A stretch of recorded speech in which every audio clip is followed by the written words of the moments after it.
¿Quién manda de verdad en un edificio? Parece una pregunta simple, pero piénsalo un segundo. Tu vecino decide poner música, pero a todo volumen, a las 2 de la mañana. Otro quiere pintar su balcón de, no sé, un fucsia brillante.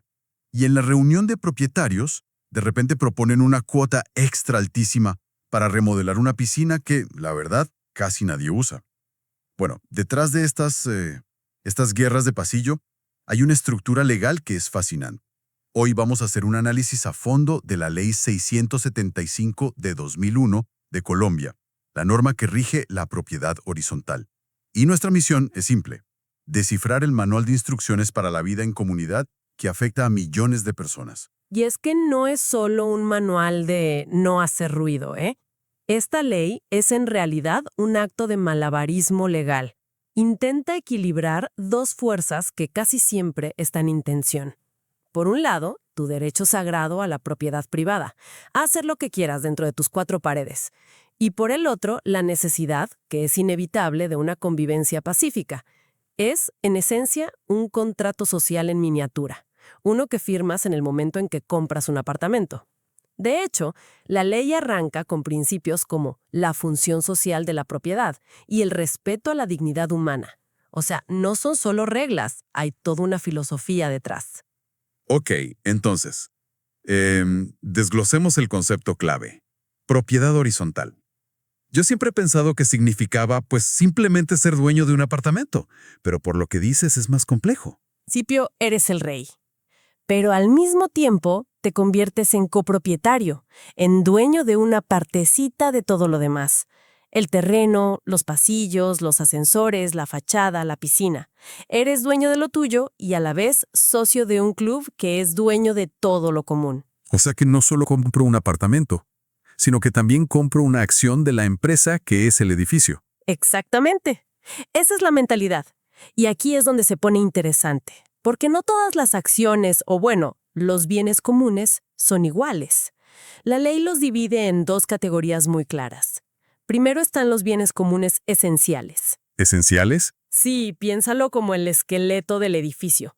Los cimientos, la estructura, el techo, las tuberías principales son absolutamente indispensables para que el edificio exista y pues sea seguro. Claro.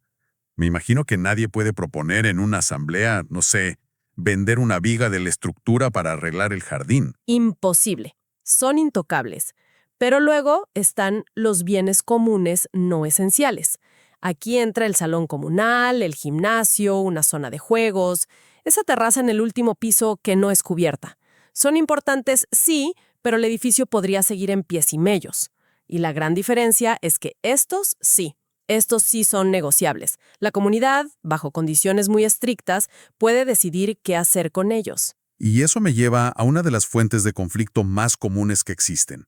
¿Qué pasa con esa terraza a la que solo puede entrar el del penthouse? ¿O el patio de un primer piso que nadie más puede usar? Porque a simple vista parecen privados. Es una de las figuras más curiosas de la ley. Los bienes comunes de uso exclusivo. Y aquí está la clave. Aunque el uso sea exclusivo de un propietario, la propiedad sigue siendo de todos. Un momento, ¿cómo así? No es un bien privado. Es como un préstamo a largo plazo que te hace la comunidad. Ah, o sea que el dueño del penthouse no es realmente dueño de su terraza. No lo es. Y eso tiene implicaciones enormes. La ley le impone obligaciones muy claras a quien lo disfruta. No puede hacer construcciones nuevas ahí, por ejemplo, no puede cambiar su diseño original sin permiso y es responsable de las reparaciones menores por el uso y el desgaste. No puedes decidir de la noche a la mañana construir un kiosco para asados en esa terraza. Y algo crucial, ese derecho de uso no se puede vender por separado del apartamento. Es un accesorio del inmueble. Entendido. Ahora, volviendo a los bienes comunes, que sí son negociables. Los no esenciales. Mencionaste que la comunidad puede decidir qué hacer con ellos. ¿Cómo funciona eso exactamente? Se llama desafectación. Piénsalo así. Es el equivalente a que una ciudad decida que un pequeño parque público no se está usando, y con el voto de los ciudadanos lo privatiza y lo vende para financiar otras obras. Una copropiedad puede hacer lo mismo. Imagina que hay un terreno sobrante que es de todos, pero no tiene un uso claro. La comunidad podría decidir venderlo. ¿Y quién tiene que estar de acuerdo? ¿Basta con la mitad más uno? No, para nada. La ley protege mucho los bienes comunes. Para una decisión tan drástica como vender un activo de todos, se necesita una mayoría calificada, el voto favorable del 70% de todos los propietarios, representados en sus coeficientes. Y además, claro, se necesitan los permisos urbanísticos correspondientes. Es un mecanismo poderoso, pero difícil de activar. Ok, ya voy entendiendo la diferencia entre los tipos de bienes. Pero todo esto, mantener la fachada, arreglar el ascensor, pagar la vigilancia, todo cuesta dinero. Y sospecho que no todos ponemos lo mismo en la colecta. Ahí entra el famoso coeficiente de copropiedad, ¿verdad? Es el número mágico que lo define todo. Es tu porcentaje de participación en la empresa edificio. Y aquí está la clave que sorprende a muchos. El poder y los gastos no se basan en el valor comercial de tu apartamento, sino, por lo general, en su tamaño. La ley apuesta por el área privada construida como el factor más objetivo. ¿Qué quieres decir con eso? Dame un ejemplo, a ver si entiendo bien. Claro, el dueño de un penthouse de 100 metros cuadrados, con acabados de lujo y una vista increíble, paga la misma cuota de administración que el dueño de un apartamento en el primer piso, sin vista y con acabados básicos. Sí, también mide 100 metros cuadrados, aunque el primero valga el doble o el triple. ¡Wow! Eso es un dato fundamental. La ley valora los metros, no el mercado. Y ese coeficiente entonces sirve para tres cosas, si no me equivoco. Exacto. Tiene una triple función. Primero, define tu porcentaje de propiedad sobre los bienes comunes. Segundo, determina el poder de tu voto en la Asamblea General. Y tercero, lo que más afecta el bolsillo mes a mes, establece la proporción en la que debes pagar las expensas comunes, o sea, la cuota de administración. Si tu coeficiente es del 2%, tienes el 2% de los votos y pagas el 2% de los gastos. Y sobre ese pago, he oído historias de terror sobre gente que compra un apartamento y se encuentra con una sorpresa. ¿Te refieres a la solidaridad en la deuda? Es uno de los puntos más importantes y a veces desconocidos. La ley dice que la deuda de administración no es de la persona, sino del inmueble. Si compras un apartamento, heredas las deudas que dejó el dueño anterior. No puede ser. Es increíble. Uno pensaría que la deuda persigue a la persona. O sea que si el anterior dueño debía un año de administración, ¿ahora el problema es mío? Totalmente. Por eso el paz y salvo que expide la administración no es un simple papel. Es el historial crediticio del apartamento. Es un documento crucial en cualquier compraventa.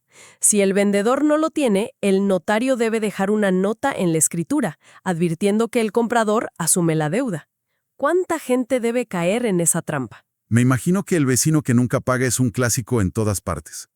Más allá de una carta de cobro, ¿tiene la administración dientes reales para actuar? Sí, la ley le da herramientas bastante fuertes.